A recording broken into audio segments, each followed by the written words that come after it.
We hope you enjoyed our virtual and abbreviated reading of John Gay's Beggars Opera, and we hope you can join us in person next summer when we return to live performing with Blue Hill Bach's 10th anniversary season in July of 2021.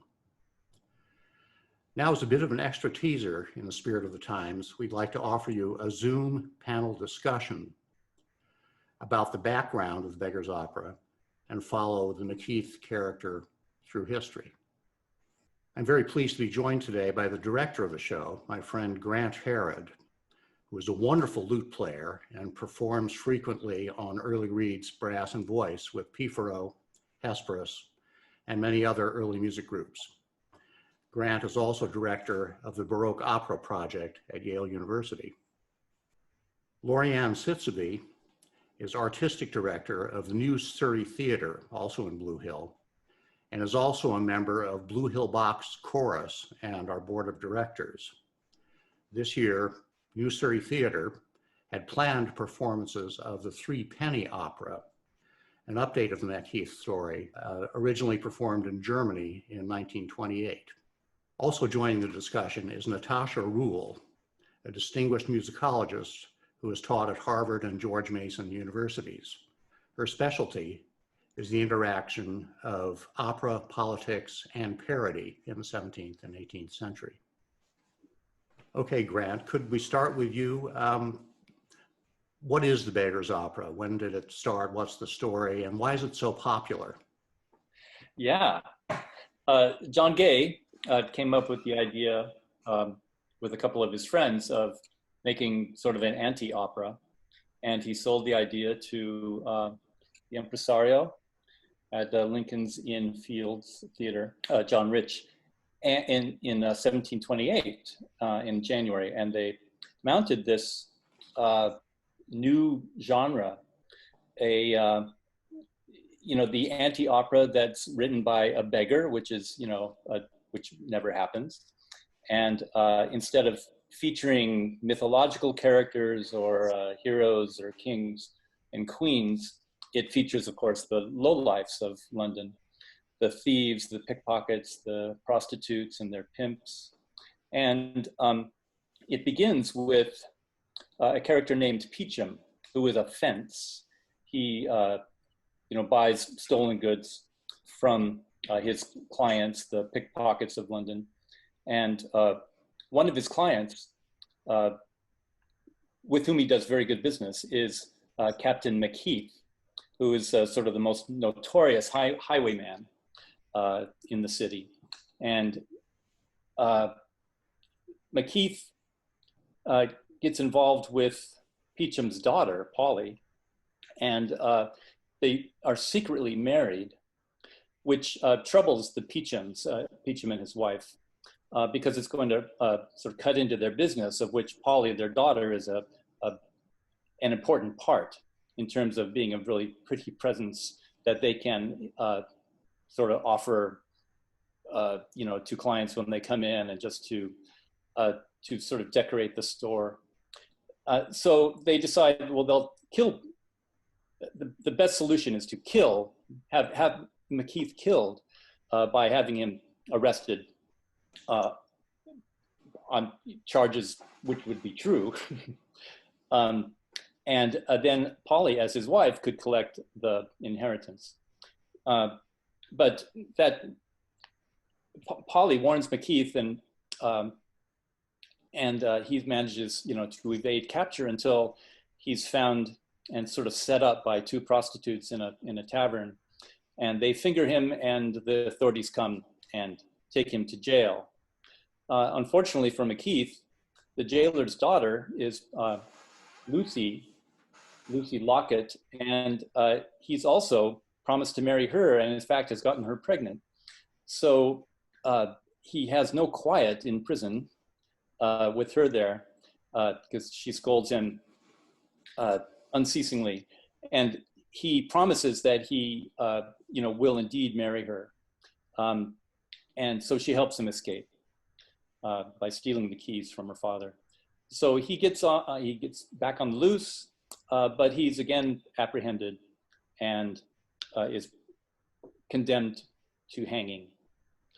And at this point, the opera is about to end with Macheath's hanging, when the beggar himself and his producer type person, the player, the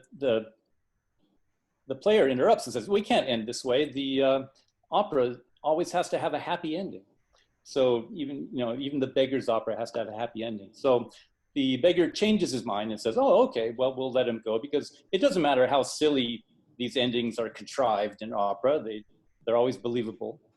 So they give Macheath a reprieve, and he chooses Polly to be his one wife, even though several other female members of the entourage come forward bearing children of his as well. So he's a real scoundrel, but he's led off. He promises Polly that he will marry her, and they have a big dance at the end. So that's a rough, brief thumbnail sketch of the opera. And I guess its popularity centered on the things that made it the anti-opera.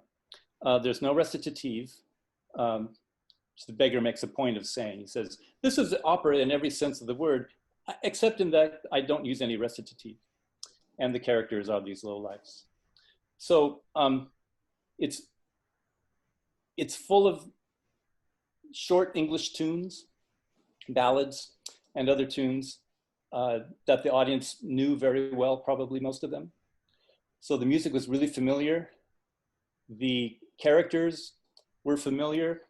There was a big vogue at the time for stories about thieves, pickpockets, and escapes from jail and that sort of dashing thing. Well, he was really a romantic figure, even though he was a criminal, wasn't he? He's modeled on a couple of true life characters from the 1720s, apparently. So, and this is an archetype that's very popular in literature, really, up till the present day, isn't it? Natasha, do you have something to say about that? Yeah, I'd say that even before Macheath appeared in the Beggars Opera, there were already a lot of Macheath-like characters running around in English literature. And I think Robin Hood, for instance, could be another example of this noble thief-like character. What's interesting about Macheath is that he appeared again and again as the Beggars Opera was performed throughout the 18th century, but the way that audiences saw him changed over time. It got thousands of performances, didn't it? Yeah, even into the early 19th century, it was still being performed again and again. Audiences in the early to mid 18th century saw Macheath as very much this noble, flashy, debonair sort of character who kind of had everything that he wants. I mean, as Grant said, he even gets saved at the end of the opera, so he never loses. But by the end of the 18th century, audiences' ideas of these fancy criminals had changed a little bit. They saw them more as characters to be pitied and to be studied for what went wrong, essentially. I think that once Macheath comes back in the 1920s with a revival of Beggars Opera and Threepenny Opera and even Mac the Knife, which is a great song from the 1940s and 50s, he once again regains this appeal. Which, I mean, you can't see it any more obviously than in Mac the Knife when someone like Ella Fitzgerald sings it. Now he's being sung to the tune of jazz rhythms and swing rhythms, and I think that he regains this image of somebody who's as much to be admired for his daringness than for anything else. We lost our connection to Lori Sitzabee. I guess the internet in Down East Maine is questionable sometimes, but we caught up with her later and love to get her to talk about the Threepenny Opera, which New Surrey Theatre was planning to present this summer. So Lori, what is the Threepenny Opera and where does it come from and how is it different and similar to a Beggar's Opera? Sure. Threepenny is essentially an adaptation of the Beggars Opera, written in 1928 by Brecht, who became aware of the revival of the opera through his assistant, Elizabeth Hauptmann. And she actually translated the story into German.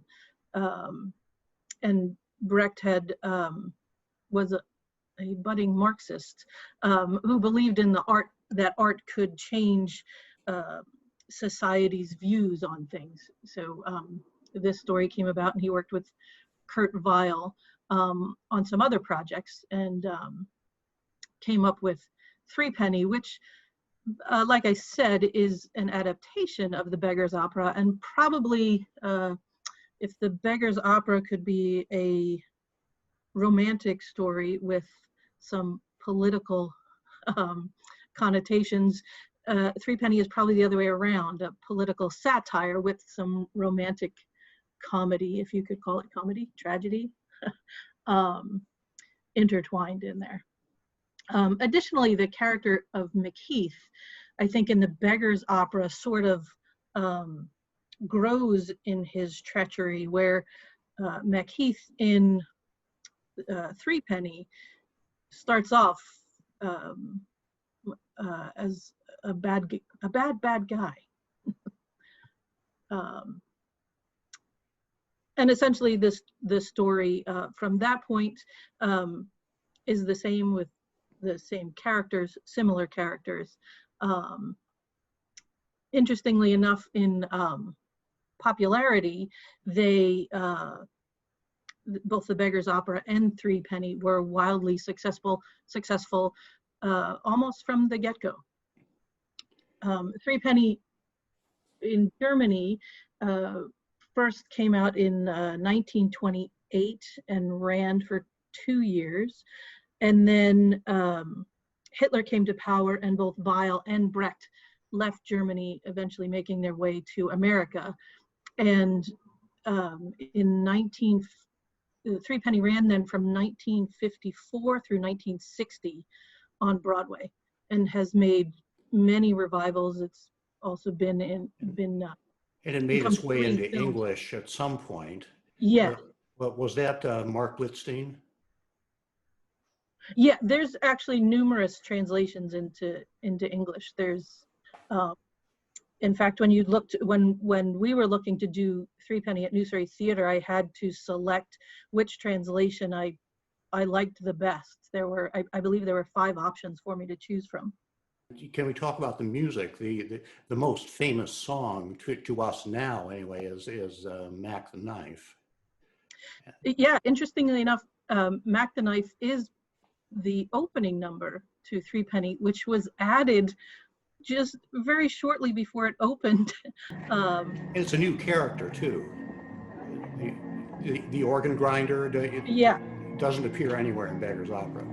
correct. And yeah, that character itself could be played almost by anybody. It just happens to be the opening number that's the most popular. And it's one of the top songs actually of the 20th century. It has been performed by numerous performers from the 20s through current times. Bobby Darin did it. Bobby Darin did it. Raul Julia is probably a more one of the more famous, at least from the movie and for current times. Numerous jazz musicians have done a rendition of Mac the Knife. I can say for myself, I think it became, when I performed in jazz bands and things like that, it became standard repertoire. Sure. I'm also wondering about the women in these pieces.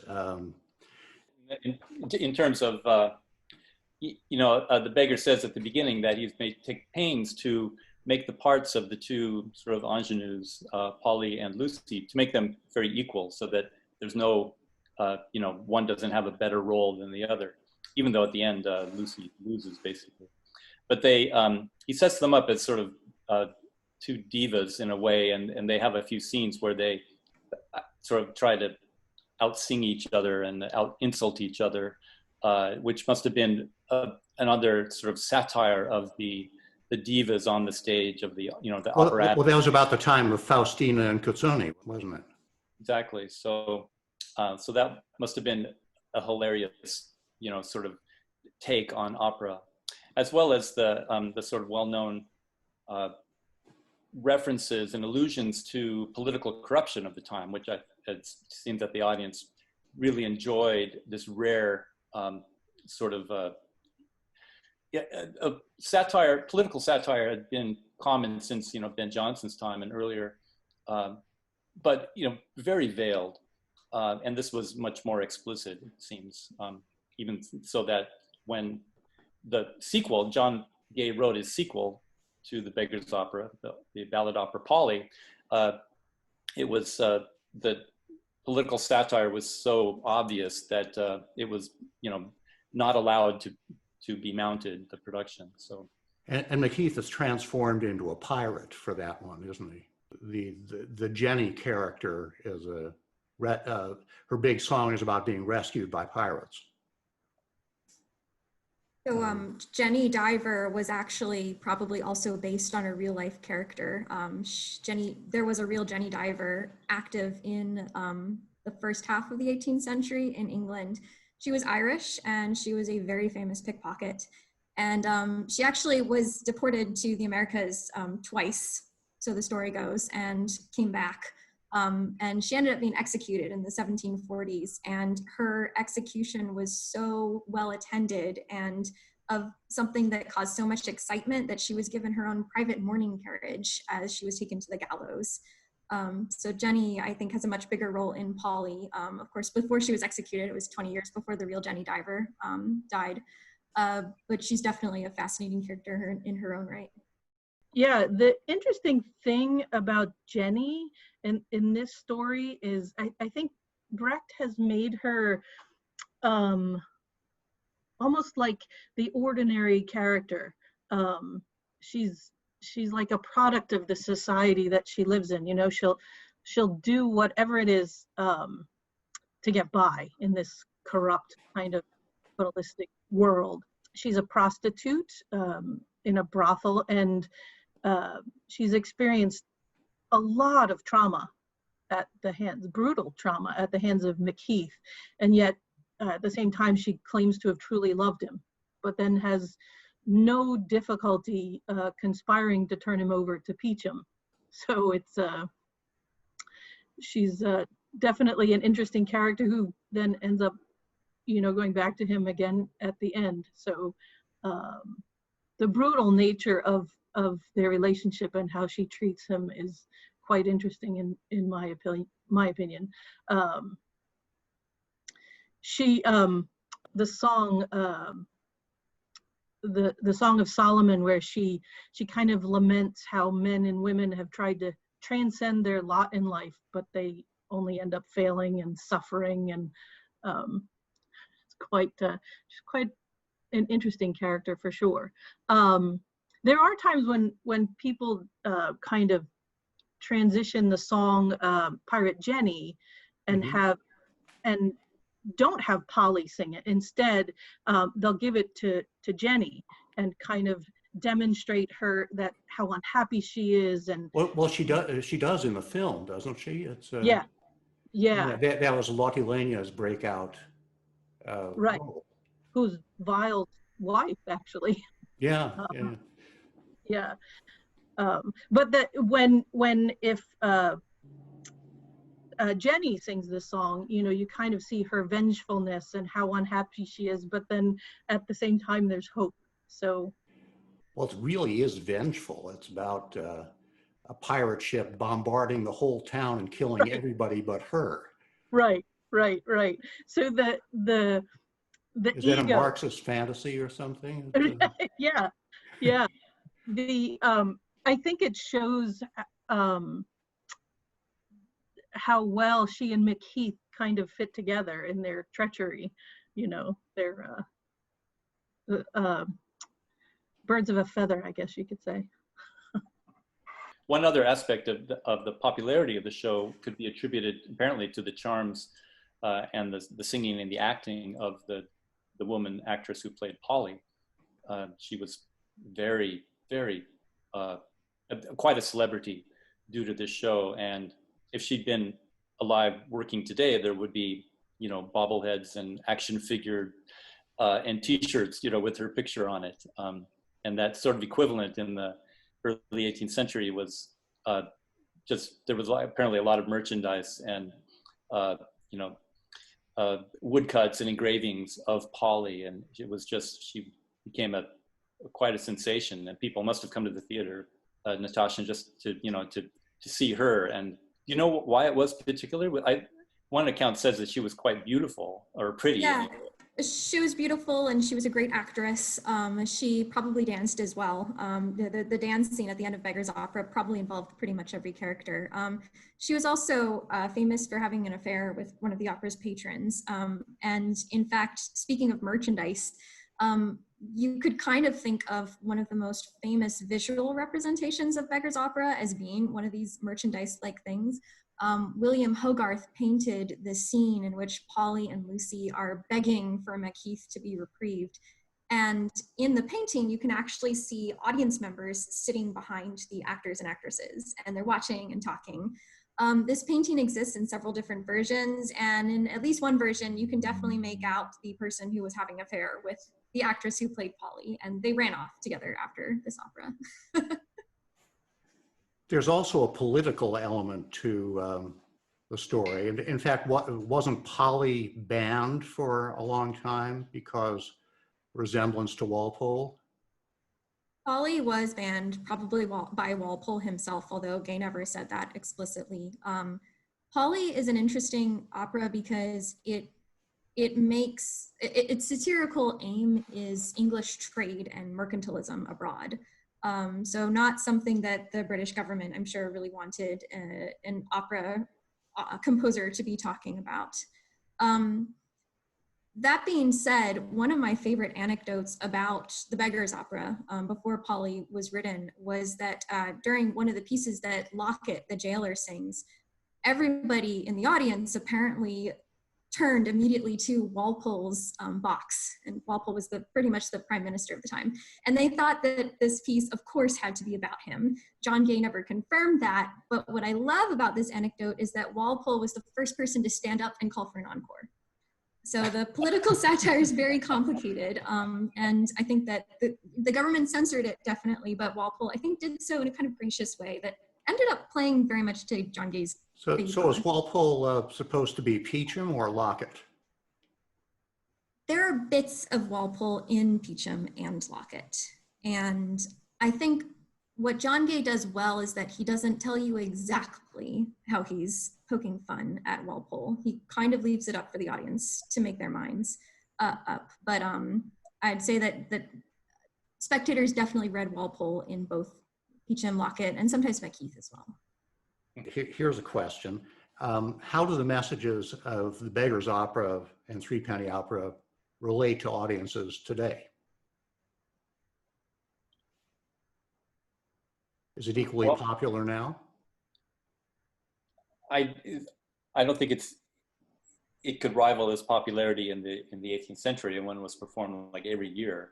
But whenever it is revived, they seem to be quite successful, or at least controversial, you know. And but Natasha, do you know more specifically about how it's remained popular? Or yeah, so I think that what I actually feel about this opera is that the fact that it's not built on what you could call elitist characters like goddesses and gods or people from ancient Roman military history. Instead, it's based on people who may have existed in real life, members of the London underworld. I think that gives it a certain amount of accessibility. And I also think that the fact that, as I said before, John Gay doesn't tell you exactly how to read it. That gives it some flexibility. So throughout the 18th century, we talked about engravings that came out from this opera. People would portray pictures of Macheath and basically caption him as different political figures according to whoever was the latest scandal of the time. So Macheath was really flexible in representing whoever people wanted to criticize. And I think that that carries on today. We can still see Beggars Opera and take away from it that there is corruption present in human nature and society, and there probably, unfortunately, always will be. And Beggars Opera can help us to think about it, even if we don't necessarily draw solid conclusions. And there's a real complexity too about there aren't really good and evil characters. There's conflict, but your sympathies can be more flexible.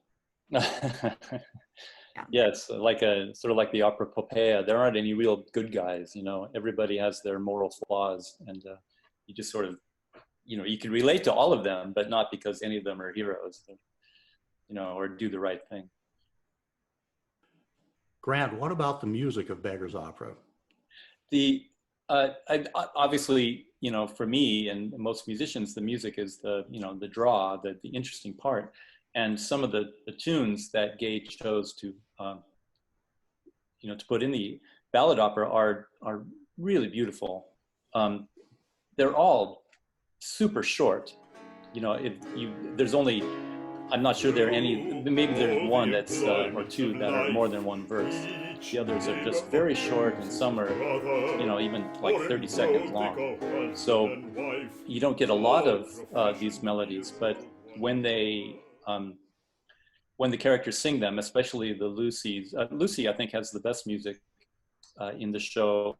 She gets to sing, you know, tunes by Purcell and others that are really, really beautiful melodies. And also well known by audiences at the time. Yes. And the words are totally subverted from, you know, what the originals are in most cases. They, you know, beautiful love songs turn out to be, instead of it's, you know, if love's a sweet passion, it's, you know, Lucy talking to her father about he taught her how to score, you know, with her client, with their clients as they came in, you know, and things like that. So it's not the lyrics, but the tunes are very beautiful. And I'm always just sort of astounded at the news that 1 week before the show was going to open, the producer decided there needed to be musical accompaniment, because Gay's original idea would be that the ballads would just be sung a cappella by the characters, apparently. So a week before, Pepusch was brought in apparently to write bass lines, and that must have been a major change in the production values. You know, suddenly you had to give the singers their pitch with maybe short introductions or just a chord on the harpsichord or something. You needed a band. There must have been a big expense, even if it wasn't a large one, and so on. So you know, it's funny how little we know about how the music was actually, you know, performed in this thing. We have bass lines, we have the melodies and the text, but some of the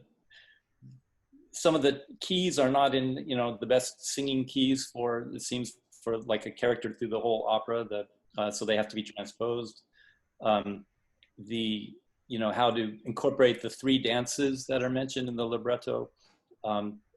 We know 2 of the pieces that were danced to, because they were also sung at the same time. But just a lot of questions about how, you know, what the orchestrations were. There are 2 or 3 ballads that mention violins, with playing little ritornelli or refrains and things. And so it seems like there were at least, you know, a violin involved, and probably a cello on the bass and a harpsichord or something. But that's all we know about how these things were brought off. And, you know, whether there were introductions, whether playouts, you sort of assume that sort of thing was, you know, took place, but it's really up to the performers to sort of come up with a scheme for it. Wonderful commentary. And we'll look forward to seeing you next summer. Great. Thanks very much.